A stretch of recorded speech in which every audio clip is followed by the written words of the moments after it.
लापता लेडीज, जो कि आई थी मार्च 2024 में रिलीज हुई थी, भारतीय सिनेमा की उन चुनिंदा फिल्मों में से एक है जो सादगी के साथ बहुत गहरा संदेश दे जाती है।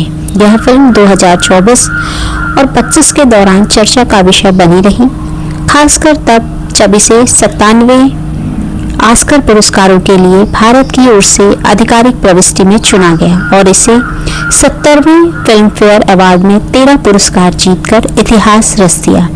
आइए सुनते हैं इसी मूवी का रिव्यू हिंदी में। पहले जानते हैं फिल्म की मुख्य जानकारी। इसकी निर्देशक किरण राव, निर्माता आमिर खान और किरण राव, ज्योति देशपांडे। इसकी रिलीज तिथि है 1 मार्च 2024 को।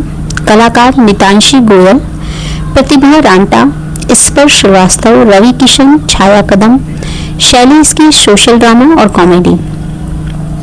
जानते हैं मूवी की कहानी क्या है। कहानी साल 2001 के ग्रामीण भारत निर्मल प्रदेश की पृष्ठभूमि पर आधारित है।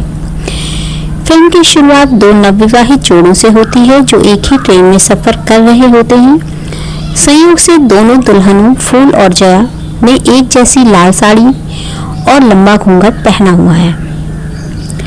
तो अब आगे क्या होगा। दुल्हन की अदला बदली। रात के अंधेरे में स्टेशन आने पर दूल्हा दीपक यानी स्पर्श श्रीवास्तव गलती से दूसरी दुल्हन जया यानी प्रतिभा रांटा को अपनी पत्नी समझकर ट्रेन से उतार लेता है, जबकि उसकी अपनी पत्नी फूल यानी नितांशी गोयल ट्रेन में ही सोती रह जाती है।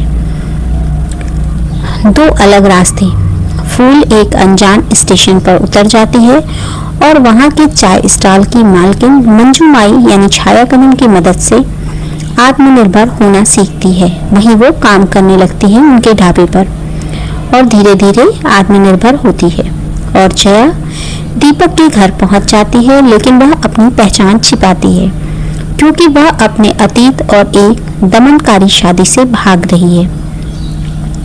पुलिस की भूमिका क्या है। स्थानीय दरोगा श्याम मनोहर यानी रवि किशन इस मामले की जांच करता है और वह शुरू में भ्रष्ट और संदिग्ध लगता है, लेकिन कहानी के अंत तक उसकी एक अलग ही मानवीय परत सामने आती है।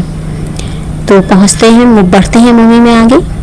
मुख्य पात्र और उनका प्रदर्शन यानी कैरेक्टर्स और उनका परफॉर्मेंस। नितांशी गोयल जिन्होंने फूल का किरदार निभाया है, उन्होंने एक मासूम और डरी हुई दुल्हन का किरदार बखूबी निभाया जो धीरे धीरे दुनियादारी सीखती है। और दूसरी तरफ है जया यानी प्रतिभा रांटा। उन्होंने जया के किरदार को बहुत ही बुद्धिमान और प्रगतिशील है। प्रतिभा ने एक ऐसी महिला का रोल किया है जो अपनी शिक्षा और अपने सपनों के लिए लड़ती है और उन्हें पाने के लिए अपना प्रयास करती है। स्पर्श श्रीवास्तव ने दीपक का किरदार निभाया है, एक ईमानदार और अपनी पत्नी के लिए खोजने के लिए परेशान पति के रूप में स्पर्श ने बहुत ही नेचुरल एक्टिंग की है। रवि किशन ने दरोगा श्याम मनोहर की भूमिका निभाई है।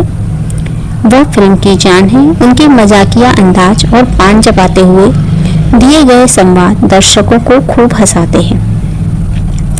छाया कदम ने मंजू माई का किरदार निभाया है। उनका किरदार एक ऐसी महिला का है जो समाज के बंधनों को तोड़कर अकेले रहती है। उनका संवाद औरत को बेवकूफ बनाकर ही तो सदियों से उसका फायदा उठाया गया है।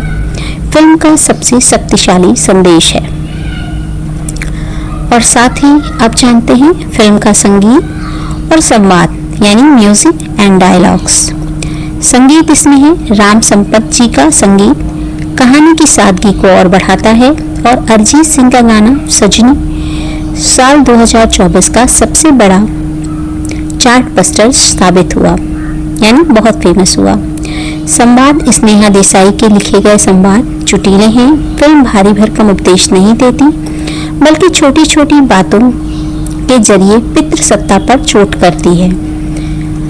फिल्म की विशेषताएं जानते हैं क्या है। हाइलाइट्स। पितृसत्ता पर प्रहार।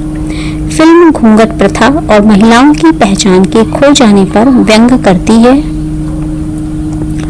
और इस पर अपनी बात रखती है। स्वच्छ सिनेमा है। यह एक ऐसी फिल्म है जिसे आप पूरे परिवार के साथ बैठकर देख सकते हैं। कोई अनावश्यक शोर शराबा नहीं है और अच्छी मूवी है। Low budget high impact. मात्र 4 से 5 करोड़ के बजट में बनी इस फिल्म ने साबित किया कि अच्छी कहानी के लिए सुपरस्टार्स की ज़रूरत नहीं होती है। मूवी बहुत ही अच्छी है। आइए जानते हैं इस मूवी की उपलब्धियाँ, यानी क्या क्या इसको पुरस्कार मिले। फिल्म फेयर 2025 में इसी फिल्म को सर्वश्रेष्ठ फिल्म का पुरस्कार, सर्वश्रेष्ठ निर्देशक का पुरस्कार और सर्वश्रेष्ठ नवोदित अभिनेत्री मितांशी गोयल समेत 13 पुरस्कार मिले। ऑस्कर 2025 भारत की ओर से बेस्ट इंटरनेशनल फीचर फिल्म की श्रेणी में आधिकारिक प्रविष्टि। निष्कर्ष, लापता लेडीज केवल 2 दुल्हनों के खोने की कहानी नहीं है, बल्कि यह महिलाओं के अपने अस्तित्व और सपनों को खोजने की यात्रा है। यह फिल्म हंसाती भी है और एक नई सोच के साथ थिएटर से बाहर भेजती है। मूवी का रिव्यू अगर पसंद आया तो अपने विचार कमेंट बॉक्स में लिखें। चैनल पर नए हैं तो सब्सक्राइब करने के साथ साथ बेल आइकन में ऑल पर जरूर टिक कीजिएगा। धन्यवाद पूरा सुनने के लिए।